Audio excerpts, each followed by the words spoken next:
Mes amis scorpions, bonjour et bienvenue sur la chaîne Tarot à merveille. Pour votre tirage général, ceux qui me découvrent, soyez les bienvenus. J'espère que vous allez bien. Allez, c'est parti. Il y a un mot que l'on prononce souvent sans vraiment le peser. Un mot qu'on associe aux chiffres, aux comptes bancaires, aux dépenses du mois. Ce mot, c'est abondance. Et pourtant, si on le démonte lettre par lettre, si on le retourne dans tous les sens, si on l'observe comme on observerait une pierre précieuse sous la lumière, on découvre qu'il ne parle pas d'argent du tout. Il parle de mouvement, il parle de flot. Il parle d'une énergie qui circule, qui se renouvelle, qui ne s'arrête jamais pas parce qu'on la force à avancer, mais parce que quelque chose en vous a enfin arrêté de la retenir. C'est là que tout commence.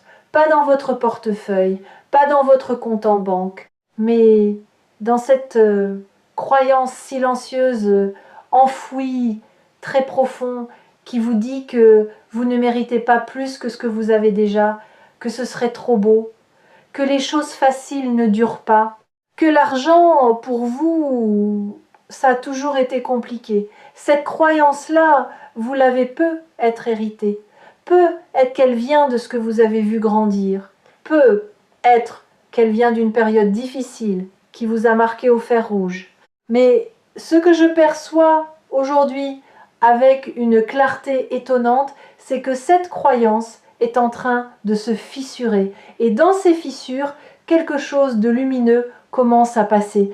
Ce n'est pas une promesse abstraite, ce n'est pas une belle phrase pour vous faire vous sentir mieux pendant quelques minutes.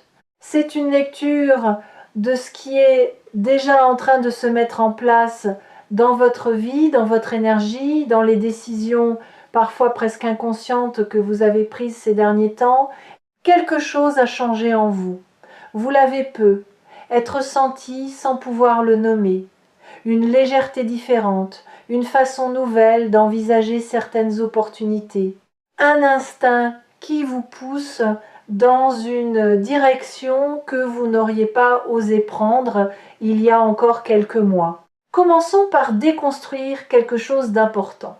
L'idée que l'abondance financière est réservée à ceux qui font les bonnes choses au bon moment. C'est une vision mécanique de la prospérité. Et elle est fausse, parce que la vraie prospérité, celle qui s'installe durablement, celle qui ne vous abandonne pas au premier tournant difficile, elle ne naît pas d'une action parfaite, elle naît d'un alignement. Et cet alignement, je le sens dans votre énergie, en ce moment il est là, il est réel et il est en train de se consolider. Voici ce que je veux que vous compreniez.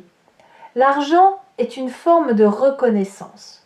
Ce n'est pas anodin.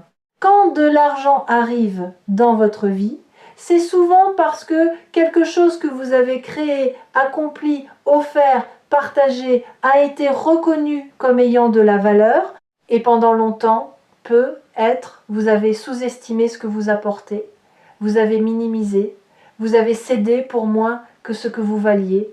Vous avez dit oui quand votre intuition vous criait d'attendre. Ce cycle est en train de se terminer. Ce n'est pas une déclaration romantique, c'est une lecture très concrète de ce que l'énergie autour de vous est en train de construire. Tarot à merveille vous accompagne dans cette exploration et ce que je vois aujourd'hui pour vous est particulièrement fort. Parce que ce qui arrive financièrement ne ressemble pas à une pluie de billets tombant du ciel. Ça ne ressemble pas non plus à un coup de chance isolé. Ce que je perçois, c'est une série de petites portes qui s'ouvrent en cascade. Et la beauté de cela, c'est que vous avez déjà mis la main sur la première poignée. Peut être sans le savoir. Pensez à quelque chose que vous avez envisagé ces derniers temps, un projet, une idée, une conversation que vous avez hésité à avoir, une offre que vous n'avez pas encore acceptée ou refusée. Il y a quelque chose là, dans cet espace d'hésitation, qui attend votre attention. L'énergie que je perçois ne vous demande pas de vous précipiter. Elle vous demande de regarder honnêtement, parce que ce qui bloque souvent la prospérité, ce n'est pas l'absence d'opportunité. C'est le regard que l'on pose sur elle. Un regard fatigué voit des pièges, un regard en train de se renouveler voit des portes. et votre regard est en train de se renouveler. Il y a quelque chose de fascinant dans le mot abondance que j'ai mentionné au début et je veux y revenir différemment maintenant. En latin, abundar foi signifie déborder. Comme une rivière qui déborde de ses berges au printemps, non pas parce qu'elle est en crise, mais parce qu'elle est pleine. Parce que les neiges fondues ont alimenté sa source et que l'eau n'a nulle part où aller sinon se répandre. Votre abondance financière à venir ressemble à ça, à quelque chose qui a été alimenté en silence, en profondeur et qui est sur le point de déborder naturellement. Ce débordement, certains d'entre vous l'ont déjà senti sous forme d'une idée qui revient encore et encore, une idée que vous n'avez pas encore agi dessus parce que vous vous êtes dit que ce n'était pas le bon moment, que vous n'étiez pas encore prêt, que ça semblait trop grand ou trop différent de ce que vous faisiez avant. Et si ce moment dont vous attendiez la venue était en réalité déjà là, et si près était une illusion confortable que vous avez entretenue pour ne pas avoir à traverser l'inconfort du premier pas. Je pose ces questions non pas pour créer de la pression, mais parce que l'énergie que je lis autour de vous en ce moment est une énergie de maturité. Vous n'êtes plus au stade de la graine.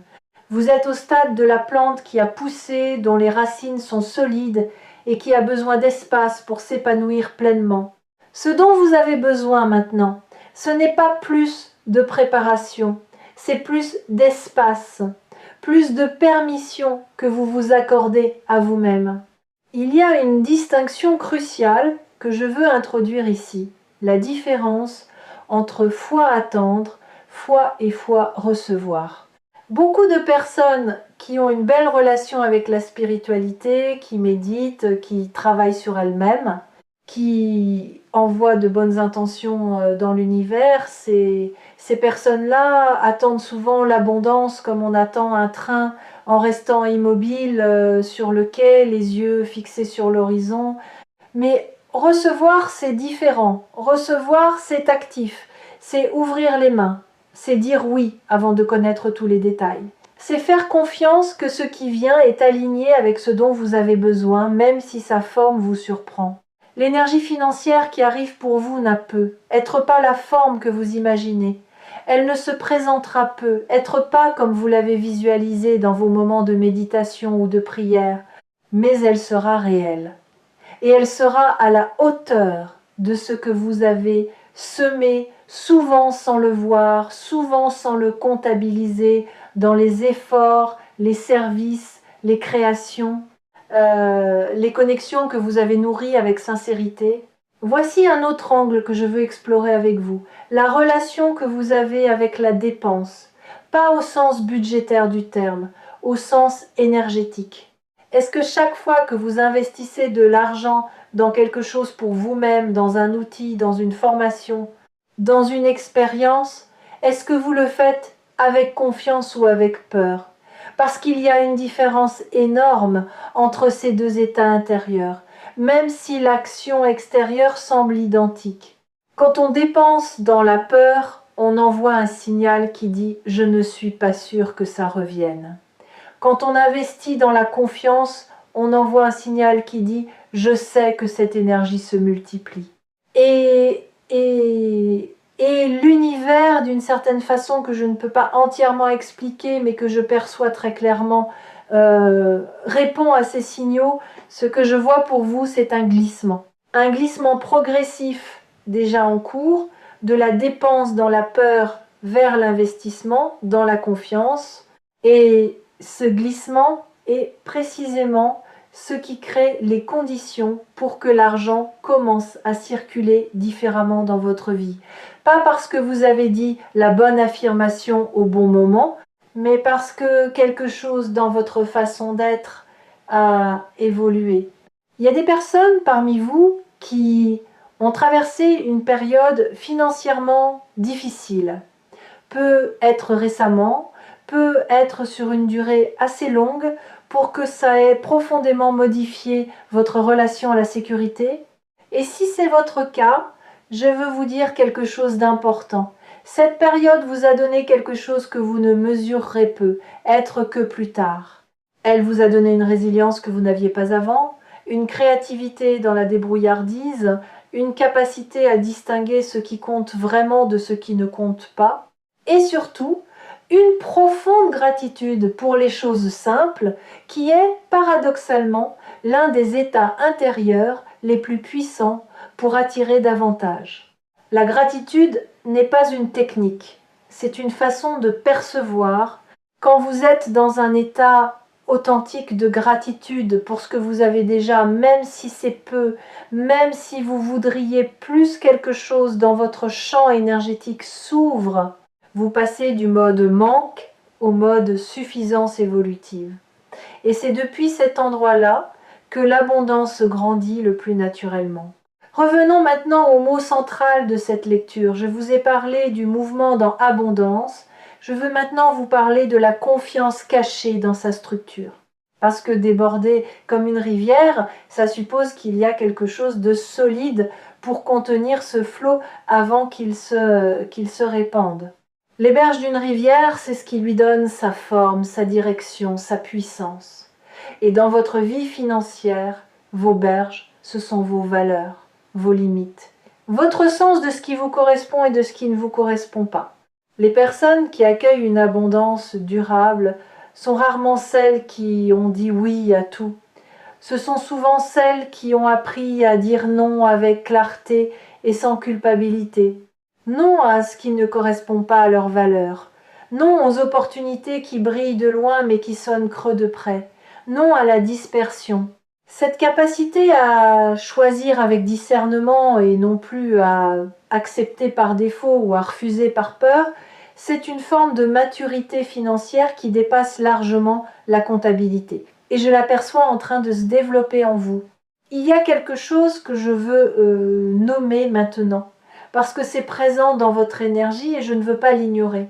Certains d'entre vous portent une culpabilité autour de l'argent. Pas une culpabilité consciente, formulée, mais une gêne sourde, une sensation que vouloir plus est honteux, que parler d'argent est vulgaire, que désirer la prospérité est en contradiction avec une vie spirituelle ou authentique. Cette culpabilité est l'un des verrous les plus puissants qui existent. Et je veux vous dire clairement, désirer une vie financièrement stable, confortable, voire abondante, n'a rien de honteux. C'est un désir humain profondément légitime. L'argent vous permet de vous soigner, de nourrir ceux que vous aimez, de créer, d'explorer, de contribuer. Il n'y a là rien d'incompatible avec une vie de sens. Permettre à cette culpabilité de se dissoudre, c'est l'un des actes les plus profondément spirituels que vous puissiez poser en ce moment. Continuons à déconstruire, parce qu'il y a un autre mot que je veux examiner avec vous. Mérite.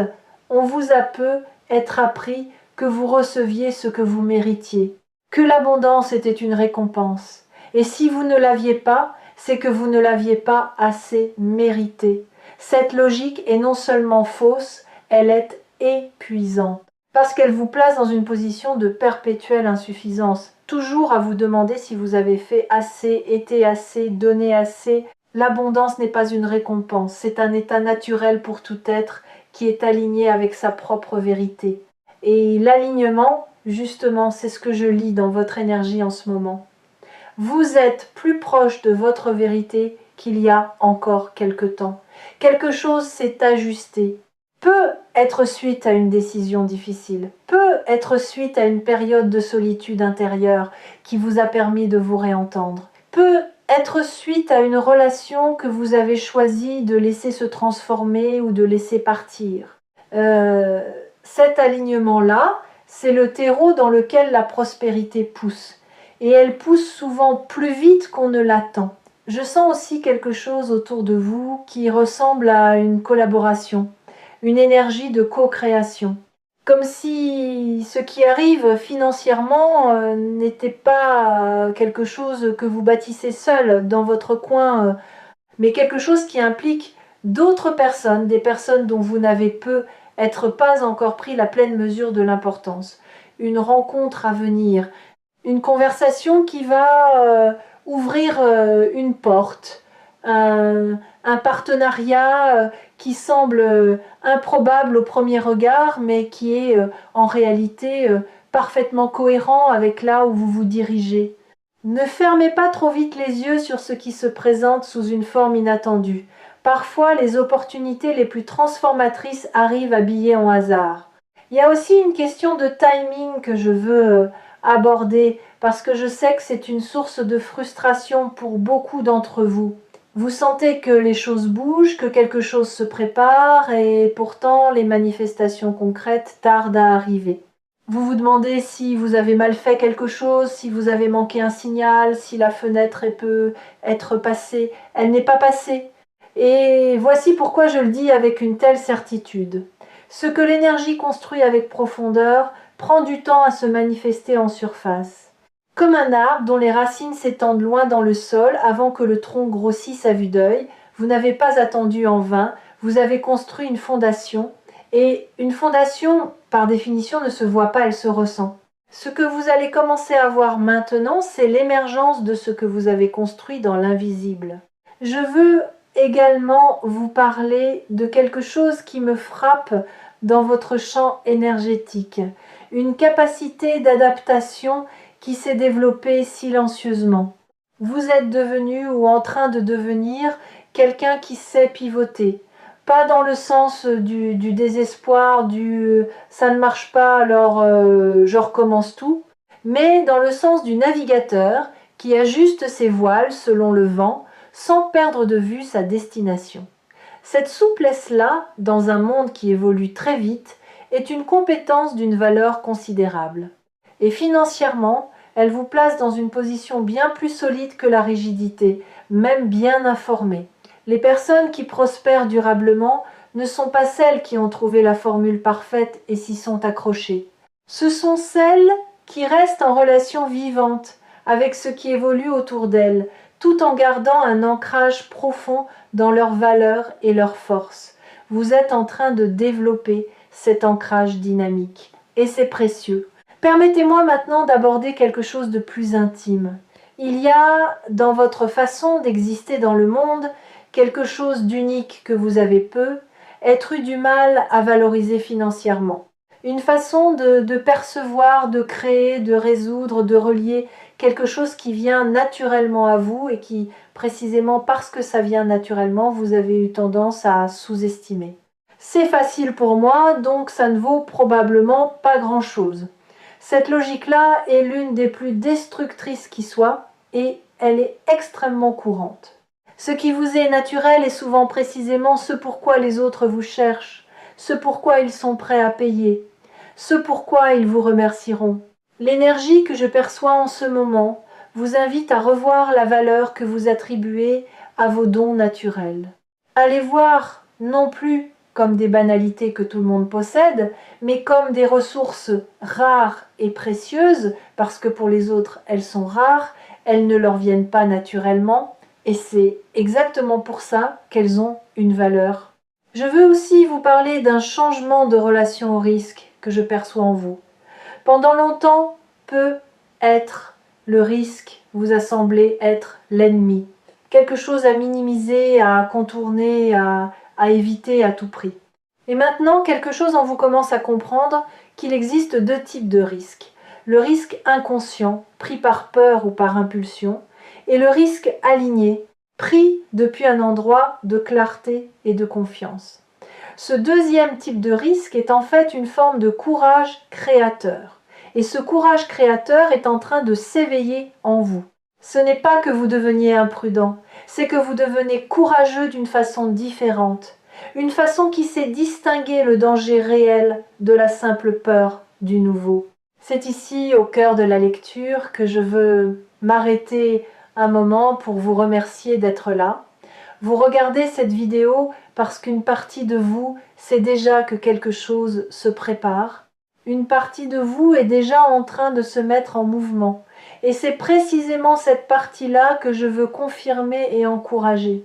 Parce que c'est elle qui, dans les semaines et les mois à venir, va guider les décisions qui feront la différence. Dans l'équipe de Tarot à Merveille, On croit profondément que chaque personne qui cherche a déjà en elle les réponses dont elle a besoin et notre rôle est simplement d'aider à les illuminer.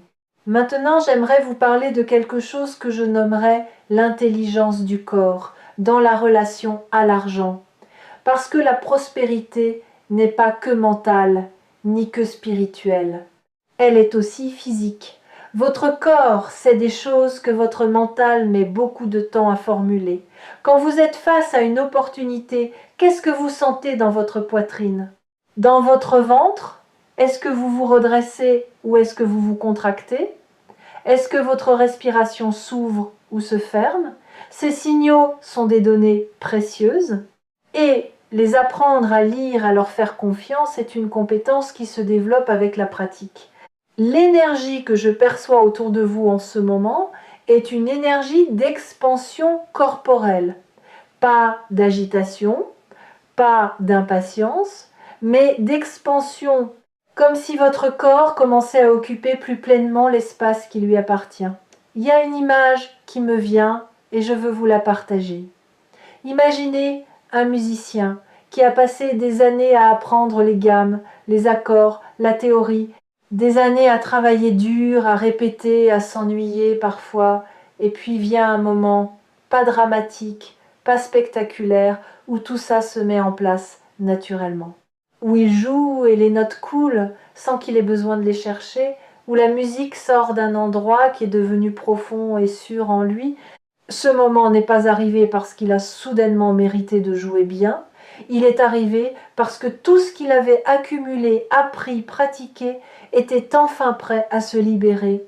Vous êtes dans cet endroit-là par rapport à votre prospérité financière, vous avez accumulé, vous avez appris parfois douloureusement, et maintenant quelque chose est prêt à se libérer.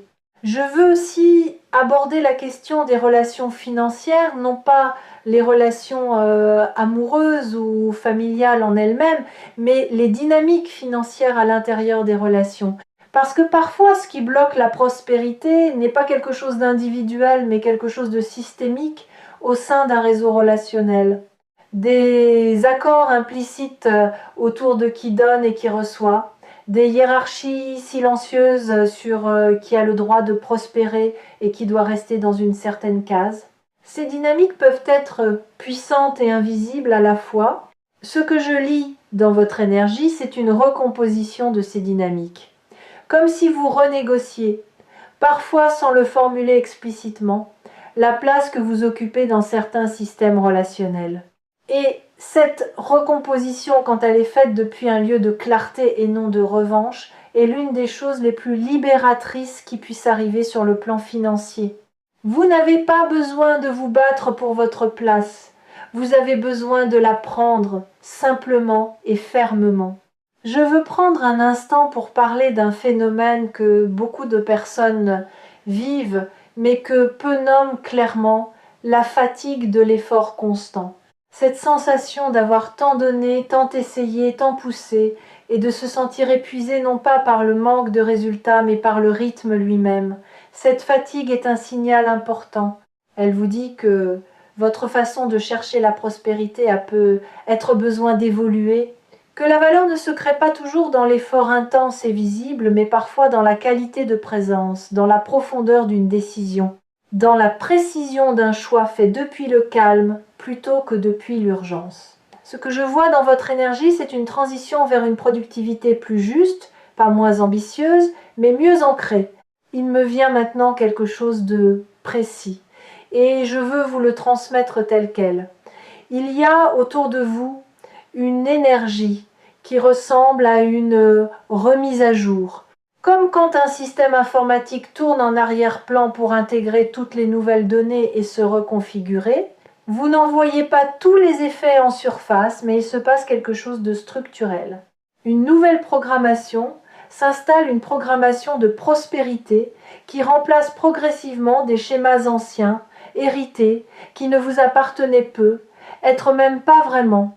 Et quand cette mise à jour sera complète et elle est déjà bien avancée, les manifestations financières concrètes suivront avec une logique presque évidente, comme si elles avaient toujours été là, attendant simplement que le terrain soit prêt. Voici quelque chose d'important que je veux que vous reteniez de cette lecture. La prospérité n'est pas un état que vous atteignez et dans lequel vous restez passivement. C'est une relation vivante, dynamique, qui se nourrit de votre attention, de vos choix, de votre façon d'être présent dans le monde. Et l'une des formes d'attention les plus puissantes que vous pouvez lui porter en ce moment, c'est de commencer à remarquer les preuves qu'elle est déjà là, petite, parfois microscopique. Un inattendu qui arrive au bon moment, une dépense qui ne se matérialise pas, une idée qui, si vous la suiviez, pourrait valoir bien plus que ce qu'elle semble promettre à première vue. Notez-les, pas pour les comptabiliser anxieusement, mais pour construire une preuve personnelle que l'abondance cherche à vous rejoindre. Je sens également une clarté nouvelle autour de votre rapport à la valeur du temps, parce que le temps est la ressource la plus précieuse que vous possédez, bien plus que l'argent lui-même, et la façon dont vous l'allouez est directement corrélée à la façon dont la prospérité se manifeste dans votre vie. Est-ce que vous passez du temps sur ce qui vous fait avancer, créer, vous développer, ou est-ce que vous passez la majorité de votre énergie sur ce qui vous maintient en place, sur ce qui peut être nécessaire hier mais qui ne l'est plus vraiment aujourd'hui? Cette question n'est pas là pour vous culpabiliser, elle est là pour vous inviter à un réajustement conscient, parce que la prospérité aime se diriger vers les personnes qui ont fait de la place pour elle dans leur agenda, dans leur esprit, dans leurs priorités.